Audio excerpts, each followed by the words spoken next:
는 선교죠, 그죠? 지금 몇 년째. 네. 갈 때마다 다른 은혜들이 있습니다. 같은 지역을 가더라도, 같은 나라를 가더라도, 또한 동일한 비슷한 사람들이 가더라도 하나님께서 그때마다 주시는 다른 은혜들이 있는 것 같습니다.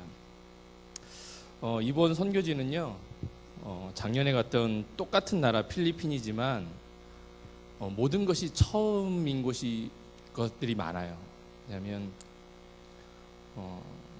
이번에 가는 주된 선교지가 안티폴로라는 지역인데요.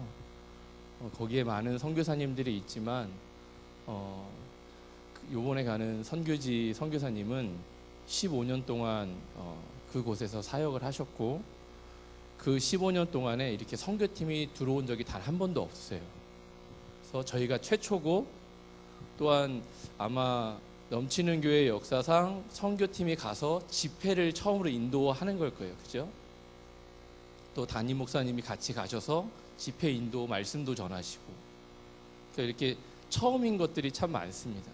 그래서 이 첫걸음을 하나님께서 어떻게 인도하시느냐, 또한 우리가 어떻게 거기서 사역을 하느냐에 따라서 그 현지 교회 사람들에게 어떠한 좋은 영향력을 주고 오느냐 안 주고 오느냐가 이제 달려 있다라는 거죠. 그만큼 가는 사람들이 기도도 열심히 하게 됐지만 여기에 남아 계시는 성도님들이 더 많은 기도를 해주셔야 그곳에서 아름답게 사역을 잘하고 돌아올 수 있을 것 같습니다. 대부분의 선교지 가면 한인들도 좀 있거든요, 교회에. 왜냐하면 한국 선교사님들이 계시기 때문에 한인들이 어느 정도 있는데, 제가 알기로는 이 교회는 한인들이 없어요. 그러니까 오로지 선교사님이 그곳에서 처음부터 한인들을 대상으로 한 게 아니고 현지인들 대상으로 교회를 하셨고, 15년 동안 그래서 지금 이제 2개의 교회를 하고 계시거든요. 그래서 그 부분에 있어서 우리들이 가서 어떠한 믿음을 가지고 얼마만큼의 기도를 가지고 준비하고 나아가느냐에 따라서 사역에 또한 하나님의 은혜가 얼마나 부어질지 기대하며 나아가게 되는 그러한 곳입니다. 오늘 말씀을 보면 마태복음 3장 13절에서 17절 말씀인데요. 예수님께서 공생애를 시작하시기 전에 세례를 받는 그러한 말씀입니다. 읽어보면 13절부터 3장 13절부터 이때 예수께서 갈릴리로부터 요단강에 이르러 요한에게 세례를 받으려 하시니 요한이 말려 이르되 내가 당신에게서 세례를 받아야 할 터인데 당신이 내게로 오시나이까. 예수께서 대답하여 이르시되 이제 허락하라.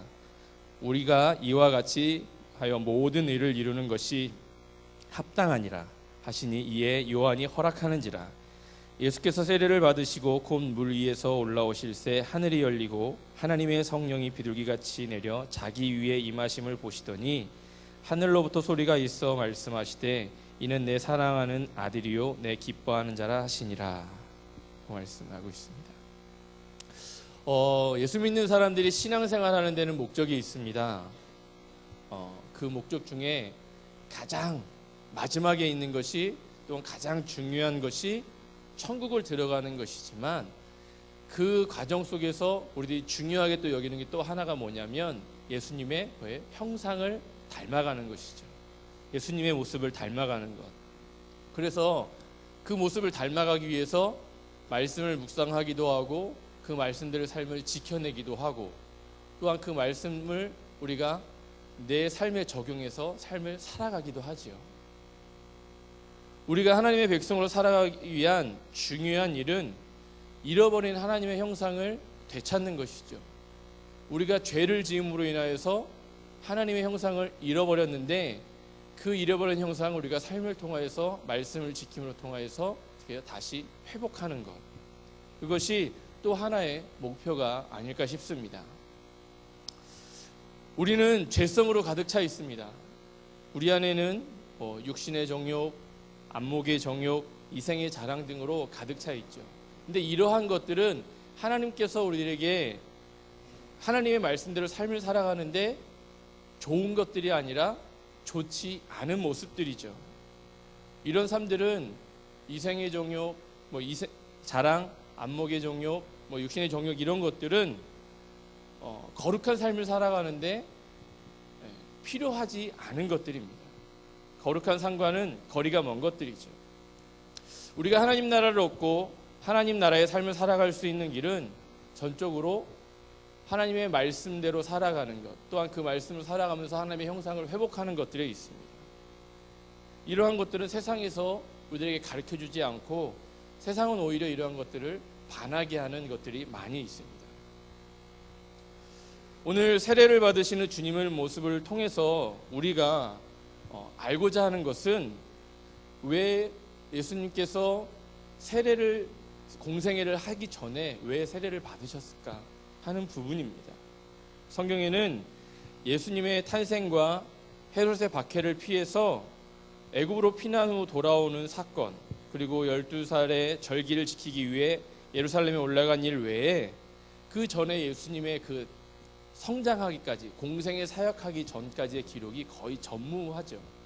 물론 이렇게 추측하죠. 예수님은 그 전에 아버지를 따라서, 요셉을 따라서 목수의 일을 배우고 삶을 살아갔을 것이다, 추정하고 이렇게 이야기를 합니다.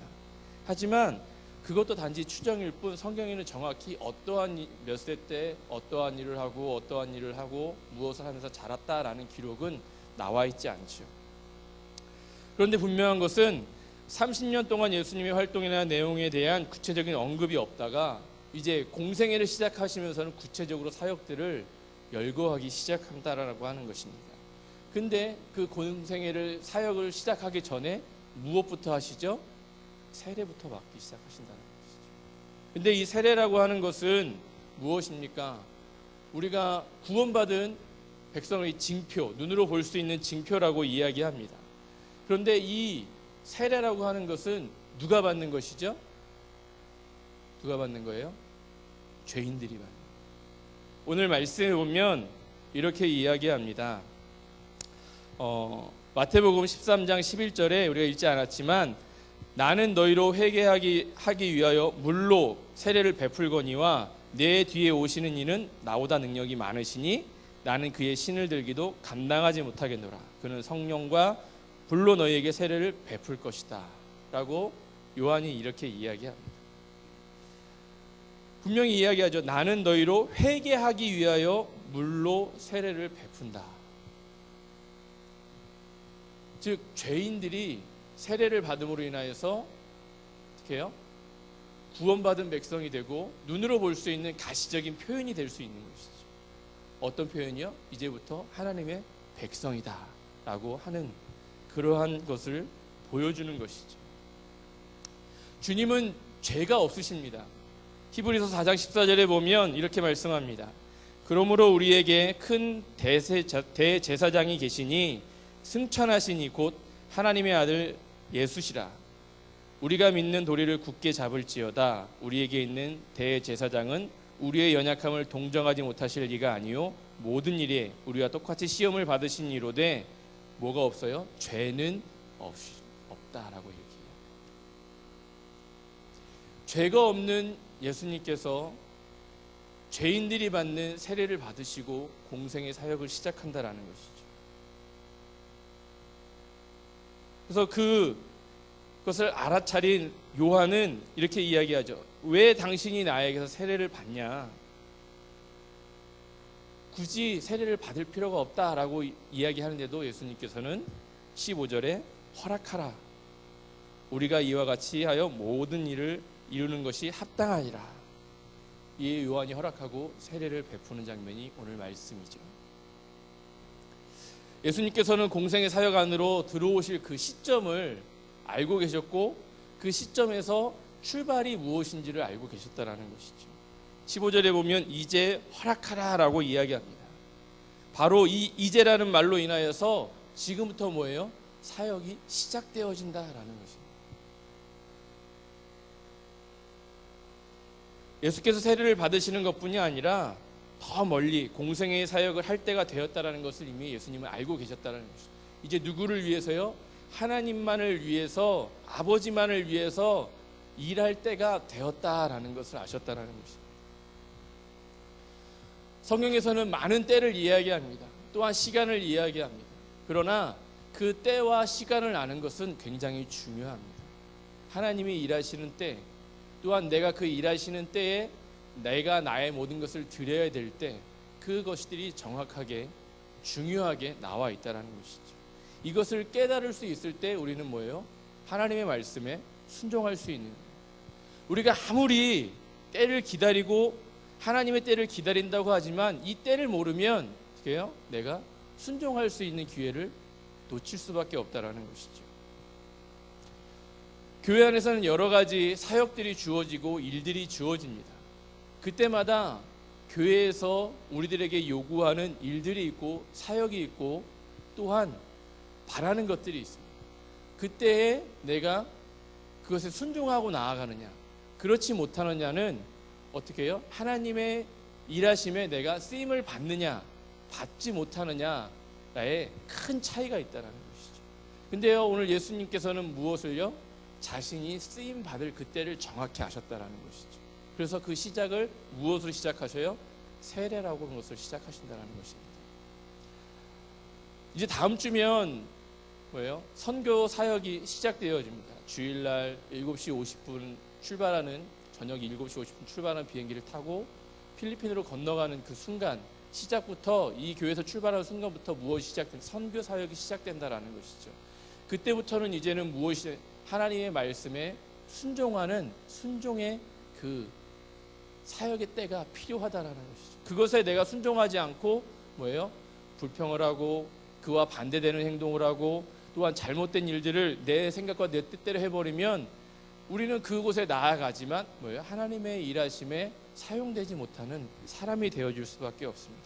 이곳에 남아있는 분들도 무엇을 해야 됩니까? 그것에 동참하기 위해서 기도하고 또한 말씀으로 묵상하고 그 선교팀들이 시작부터 끝까지 무사히 돌아올 수 있도록 한마음 한뜻으로 마음을 가지고 있어야 어떻게 해요? 모든 일에 동참할 수 있는 것이죠. 주님은 그것들을 분별할 수 있는 지혜를 우리들에게 주셨습니다. 그것들이 어떠한 상황과 여건과 사람들과 말씀을 통해서 우리들에게 분명히 알려주신다라는 것이죠. 하나님께서는 분명히 우리들에게 이야기하실 때에, 말씀하실 때에 그 우리들이 순종해야 될 때, 말씀을 지켜야 될 때, 우리들이 사역에 들어가야 될 때를 알려주신다라는 것이죠. 이사야 40장 3절에 보면 이사야 선지자를 통하여서 예언하신 대로 광야에서 대로를 닦는 사람이 등장합니다. 오늘 말씀에 비춰보면 그것이 바로 누구예요? 세례 요한이라는 것이죠. 세례 요한은 많은 사람들에게 광야에서 뭐라고 외칩니까? 회개하라, 천국이 가까웠다 라고 외치면서 말하는 사람들에게 돌아오라라고 권면하고 있다는 것이죠. 우리들이 아무것도 없는, 알지 못하는 사람들에게 가서 선교를 전하고 말씀을 증거하고 오늘같이 사역을, 공연 사역을 준비해서 그들에게 복음을 증거하지만 저희들의 쓰임의 목적은 뭐예요? 세례 요한의 역할입니다. 외치는 것이죠. 그들에게 무엇을요? 돌아와라. 누구에게로? 하나님에게로. 그 길을 우리가 열심히 맡은 사명대로 할 때 복음의 씨앗이 그 현지에 맺혀진다라는 것입니다. 많은 유대인들은 그의 메시지를 듣기 위하여 오기도 하였고 세례를 받기 위해 요단의 빈들로 나오기도 합니다. 그러나 요한이 외친 것은 그것이 무엇입니까? 자기가 세례를 주지만 자기 다음에 오실 이 예수 그리스도는 무엇을요? 자기가 주지 못하는 성령으로 세례를 주신다라고 말씀하고 있다. 사람이 주는 것들은요, 한계가 있습니다. 저희들이 그곳에 가서 말씀을 증거하고 사역을 하고 무엇인가 나누어 주는 것은 한계가 있지만 그들이 하나님의 품으로 돌아와서 받는 그 성령으로서의 받는 그 사랑은 우리들이 채워주지 못하는 그것들이 많이 있다는 것이죠. 우리들도 믿지 않았을 때에 뭐예요? 사람들이 전하는 복음을 듣고 예배당에 옵니다. 그 예배당에 왔을 때 말씀으로 사람이 전하는 말씀 외에 내가 기도할 때 성령이 우리들에게 주시는 그 알 수 없는 기쁨과 그 은혜는 뭐예요? 사람이 채워줄 수 없는 것들인 것을 경험한 것처럼 그들도 동일한 경험들을 하게 되어질 것이라는 것이죠.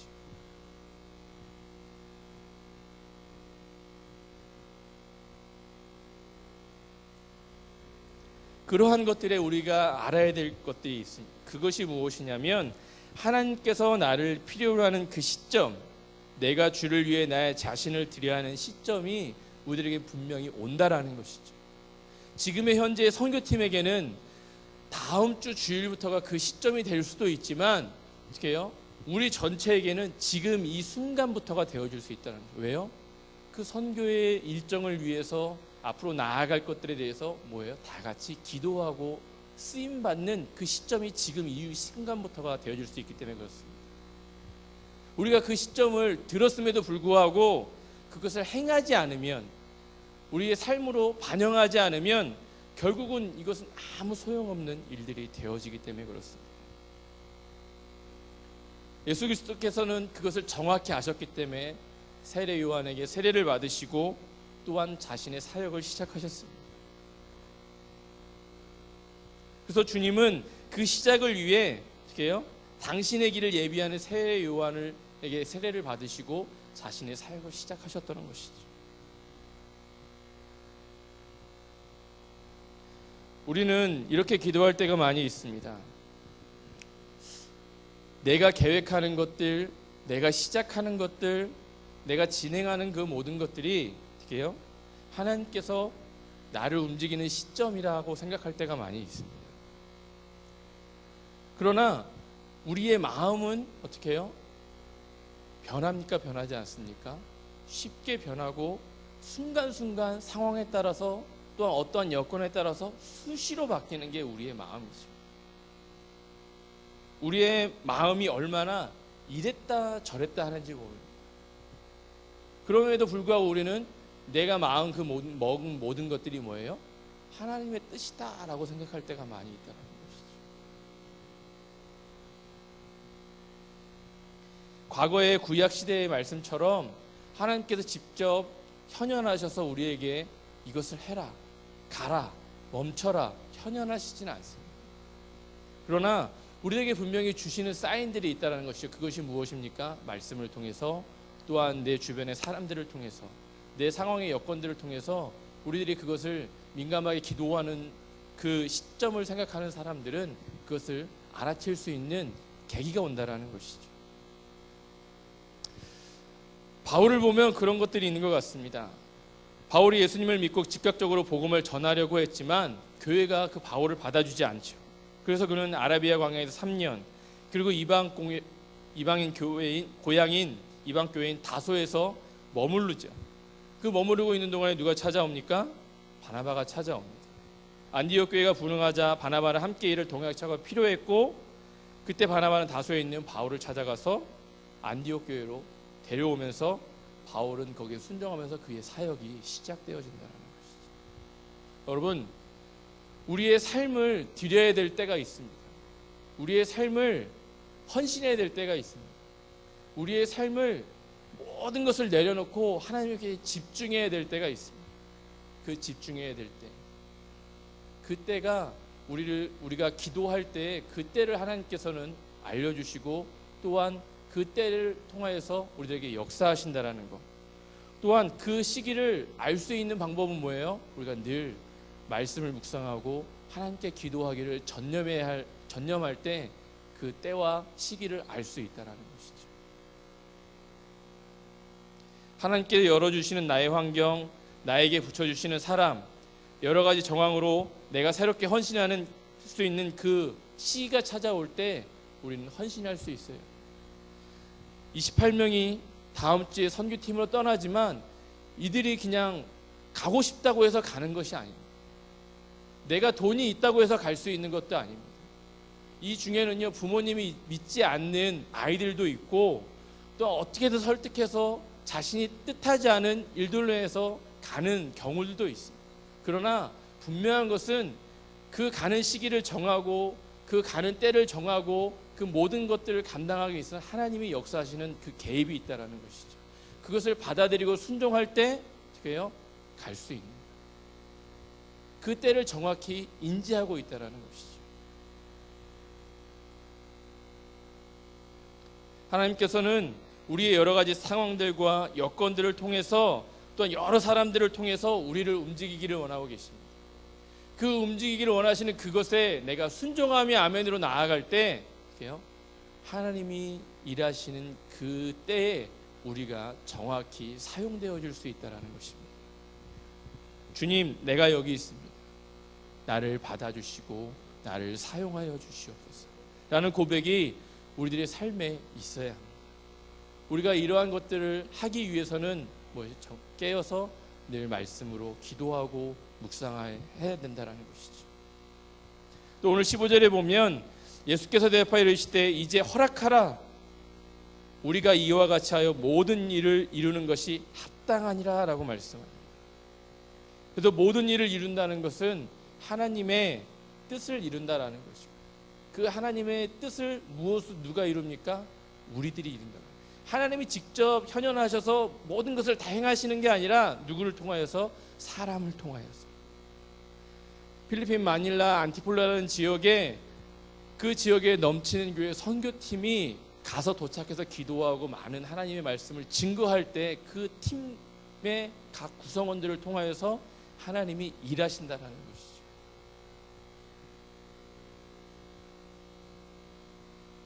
우리들이 그 하나님의 말씀에 순종하며 나아갈 때, 그 말씀대로 삶을 살아갈 때, 또 하나님께 기도할 때 하나님께서 우리들을 그곳에 사용하실 것이고, 또한 그곳에 사용하신 그 일들을 통하여서 많은 자들이 주님의 품으로 돌아오게 될 것이라는 것입니다. 그 모든 사역을 위해서 여러분들이 기도해 주시고, 때로는 물질로 후원도 해 주시고, 이곳에서 모든 일정이 잘 이루어질 수 있도록 여러분들이 함께 모든 마음을 합해 주셔야 모든 일들이 선하게 이루어지고 합력하여 선을 이룰 수 있다는 것입니다. 여러분들이 그러한 일들을 위해서 계속해서 기도해 주시고, 또한 떠나는 선교팀과 또한 그것을 인도하시는 담임 목사님과 그 모든 사역자들과 또한 팀들을 위해서 각자 기도해 주시고, 또 현지 사정이 뉴스를 통해서 보면 굉장히 안 좋잖아요. 올 연초에는 7점 몇 정도의 강진이 일어나기도 했고, 지금까지도 조금의 좀 거리가 멀리 떨어져 있지만 지역에서는 지진이 아직도 여전히 일어나고 있다고 하고, 한 2달 전에는 마닐라 어떤 카지노 호텔에서 폭탄 테러도 있었고, 여러 가지 일들이 있습니다. 근데 항상 그런 것 같아요. 사역을 떠나기 전에, 선교를 떠나기 전에 항상 그 나라를 검색해 보면 문제들이 있습니다. 그래서 항상 다가오는 질문, 가도 되느냐? 라는 질문이죠. 지난주에 박동영 목사가 선교팀을 모아놓고 그런 얘기예요. 권순강 형제도 이야기했지만, 가서 사역을 할 때 모든 일들과 진행되어진 것들과 어떠한 일들이 벌어질지는 아무도 알 수 없습니다. 다만 우리가 알 것은 모든 것을 하나님께 맡기고 기도하며 사역을 할 때 하나님께서 우리를 사용하신다는 것이죠. 그것 하나만 보고 선교지로 나아가는 것입니다. 물론 자녀를 보내고 가족들이 함께 가고, 또한 아는 사람이 가고 친한 사람이 걱정되는 것은 다 동일하죠. 그러나 그 걱정과 두려움을 가지고 나아가지 못한다면 결국 우리는 하나님께서 쓰이고자 하는, 사용하시고자 하는 그 때에 우리는 사용받지 못한다는 것이죠. 저 여러분이 그러한 모든 두려움, 걱정, 근심, 그 모든 것들을 하나님께 의탁하고 맡기고 담대함으로 선교지에 나아가는 팀들과 또한 우리 자신들을 위해서 늘 기도해 주시고 합력해 주시고, 모든 일들이 하나님의 은혜 가운데 잘 이루어질 수 있게 해달라고 기도하며 나아갈 수 있는 저와 여러분들이 다 되어졌으면 좋겠습니다. 그래서 한마음 한뜻으로 모든 것들이 이룰 때, 오늘 말씀 합력하여 선을 이룰 수 있는, 또한 하나님이 그 정하신 때에, 사역의 때에 우리가 다 같이 쓰임받을 수 있는 넘치는 교회 공동체가 되어지기를 간절히 부탁드립니다. 우리 시간 찬양하시면서 우리 선교팀